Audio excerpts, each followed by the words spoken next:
Hello my dear future doctors, welcome to MBBS cheat sheet. I hope कि आप सब ठीक होंगे।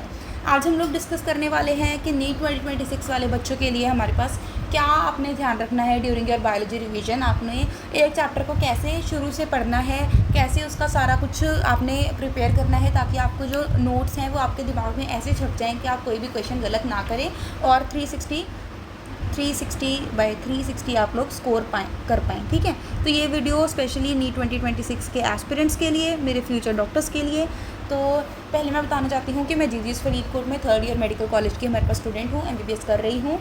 आप लोग की सीनियर हूँ, आप लोग आओगे तब तक मैं इंटर्नशिप में हो जाऊँगी। ठीक है, तो ये वीडियो आप लोग ज़रूर एंड तक देखें, आपके लिए बहुत हेल्पफुल होगी। जो प्रोसेस मैंने फॉलो किया था और जिसकी वजह से मेरे को गवर्नमेंट सीट मिली, वो आप लोग भी फॉलो कर सकते हो। और अगर आपके पास कोई बेटर ऑप्शंस हैं तो आप लोग प्लीज़ वो भी कमेंट बॉक्स में बताइए ताकि मुझे भी पता चले, मैं भी अभी नोट्स बनाती हूँ कि क्या मेरे को फॉलो करना चाहिए। ठीक है, तो हम डिस्कस करने वाले हैं आपको how to read a chapter of biology faster. कैसे आप लोग चैप्टर पढ़ें, कैसे आपको प्रोसेस करना है, नोट्स कैसे बनाएं और रिकैप कैसे आप लोग कैसे चैप्टर भरें ताकि आपको रिकॉल रहे फॉर लॉन्गर टाइम।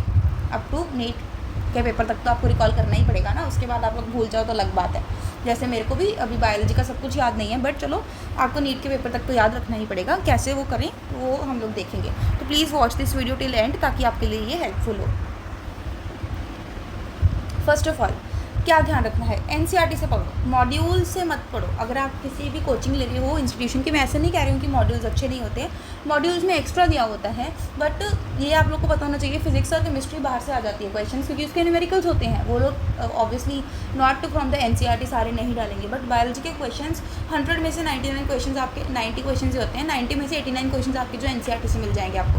तो आपको एनसीईआरटी की रीडिंग बार बार लेनी है, सिर्फ एनसीईआरटी ही पढ़नी है। एमसीक्यूज भी आपको एनसीईआरटी से ही मिलेंगी ज़्यादा से ज़्यादा। ठीक है, एनसीईआरटी को थॉरली पढ़ें, लाइन बाय लाइन पढ़ें, और नीट से पहले आपको 10 to 11 टाइम्स आपकी रीडिंग होनी चाहिए एनसीईआरटी की। तब जाके आपको जो इमेजिन होना लग जाएगा पेज, जैसे ही क्वेश्चन आएगा तो आपको इमेजिन होने लग जाएगा कि हाँ ये जो मेरा क्वेश्चन था ये इस चैप्टर से आया है, इस पेज से आया है। इसको रटाफाइंग नहीं बोलते कि आपने रट्टा मारा हुआ है, no, this is not called रटाफाइंग, बट इसको बोलते हैं कि आपकी इमेजिनेशन हो चुकी है कि मैंने रोड मैप्स बनाए थे, माइंड मैप्स बनाए थे, और मुझे पता है कि ये चैप्टर में मैंने ये वाला पॉइंट मार्क किया था, हाईलाइट किया था। ठीक है, तो उस हिसाब से आपको पढ़ना है एनसीईआरटी।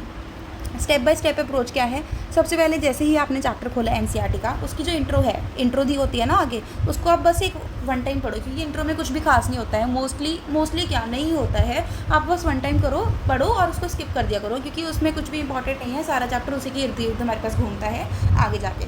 उसके बाद क्या ध्यान रखना है, आपको हेडिंग्स रीड करनी है, क्या क्या हेडिंग्स है, इंपॉर्टेंट हेडिंग्स क्या क्या हैं उस चैप्टर की, सारी हेडिंग्स आपने रीड करनी है।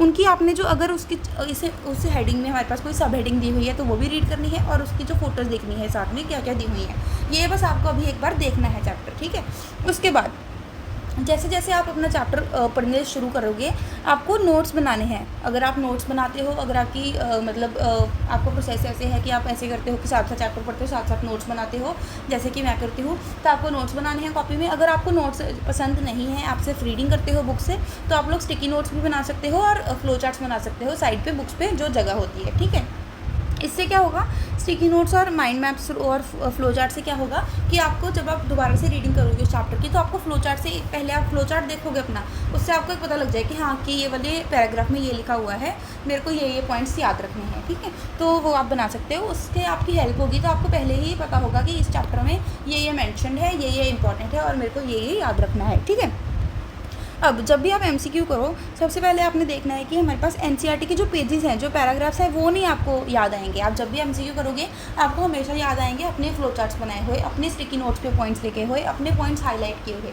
सिर्फ वही पॉइंट्स आपको आपकी आंखों के सामने आ जाएंगे, आपके दिमाग में आ जाएंगे कि हाँ ये मैंने हाईलाइट किया था, ये मैंने फ्लो चार्ट में लिखा था। ठीक है, तो आप कभी भी जब भी पढ़ो तो फ्लो चार्ट्स बनाओ, नोट्स बनाओ, या फिर अपने माइंड मैप्स बना लो। फोटोज़ को याद रखो, फोटो से आपको आइडिया हो जाएगा कि ये चैप्टर में ये फ़ोटो है और इसका ये इंपॉर्टेंट पॉइंट है। ठीक है, ये आपको क्या हेल्प करेगा, इसमें आपका जो रिकैप है वो लॉन्गर रहेगा, लॉन्गर टाइम के लिए रहेगा और इजीली आपको रिकॉल रहेगा फॉर लॉन्गर टाइम। ठीक है, और आपकी जो एमसीक्यू सॉल्विंग है वो फास्टर हो जाएगी और ईजी हो जाएगी। ठीक है, आफ्टर रीडिंग, जैसे ही आपकी रीडिंग कंप्लीट होती है चैप्टर की, अगर आप लोग यूट्यूब वीडियोस देखते हो या फिर आपके पास जो कोई मॉड्यूल है, कोई कोचिंग क्लास है, उनका लेक्चर लगाओ। पहले आप उनका सिर्फ लेक्चर लगाओ, तब आपको सिर्फ लेक्चर पे फोकस करना है, वीडियो पे, ऑडियो पे आपको कोई भी नोट्स नहीं बनाने हैं, कोई अपनी बुक नहीं खोलनी है, कुछ नहीं, सिर्फ आप लोग ऑडियो पे फोकस करो और वीडियो पे फोकस करो क्या वो लोग बता रहे हैं, और आप अपनी जो आपके दिमाग में जो आपने पहले रीड किया था उसको इमेजिन करो कि हाँ मैंने ये पढ़ा हुआ है और ये लोग वीडियो में ये बता रहे हैं, तो आपको दोनों को कोरिलेट करोगे, ठीक है। Just listen it and recall your notes as well as NCERT pages. उसके बाद आपको 10 मिनट रूल के अकॉर्डिंग आपको लुक थ्रू करना है दोबारा से। अपनी वीडियो भी देख ली, आपने रीडिंग भी ले ली थी, अब आपने 10 मिनट में सिर्फ अपने पेजेस को एक स्कैन करते हैं ना, वैसे हमने आप सिर्फ हाईलाइटेड पॉइंट्स, फ्लो चार्ट्स वगैरह दोबारा देखनी है। अब आपने 3 बार कर लिया, एक बार आपने रीडिंग ले ली, वीडियो देख ली, अब आपने एक बार स्कैन कर लिया पेज को, ठीक है। उसके बाद क्या करना है, अब आप लोग PYQs या MCQ सॉल्व करो अपने। जैसे ही आप PYQ और MCQ सॉल्व करोगे, आप खुद देखोगे कि आपकी जो मार्क्स की यील्ड है वो इंक्रीज़ हो चुकी है, लर्निंग इंक्रीज़ हो चुकी है, आपको ज़्यादा टाइम के लिए रिकॉल रहने लगा है, सब कुछ आपका जो बेटर हो जाएगा, और इससे आपकी जो MCQ में मार्क्स हैं वो इंक्रीज़ होना शुरू हो जाएंगे, और ये आपके लिए बहुत हेल्पफुल होगी। मैं भी इसी तरह करती हूँ, ठीक है। तो ये वीडियो मैंने उन बच्चों के लिए बनाई है जिन्हें था कि हमारे पास जो हमें रिकॉल नहीं रहता है लॉन्गर टाइम के लिए, और हमें जो चैप्टर है पढ़ने में बहुत टाइम लग जाता है, हम लोग बार बार जब पढ़ते हैं तो घंटा लग जाता है, तो ये उसके लिए मैंने ये वीडियो बनाई, ठीक है। So this was all for this video, छोटी सी वीडियो थी। अगर आपको कोई डाउट है या कुछ किसी और टॉपिक पे आपको वीडियो चाहिए तो आप कमेंट बॉक्स में डाल सकते हो। प्लीज़ आप लोग लाइक, शेयर और सब्सक्राइब कर लीजिएगा चैनल, ताकि मेरे को भी मोटिवेशन मिलती रहे और मेरे सब्सक्राइबर्स पूरे हो जाएँ 1000 subscribers. So this was all for this video. Thank you.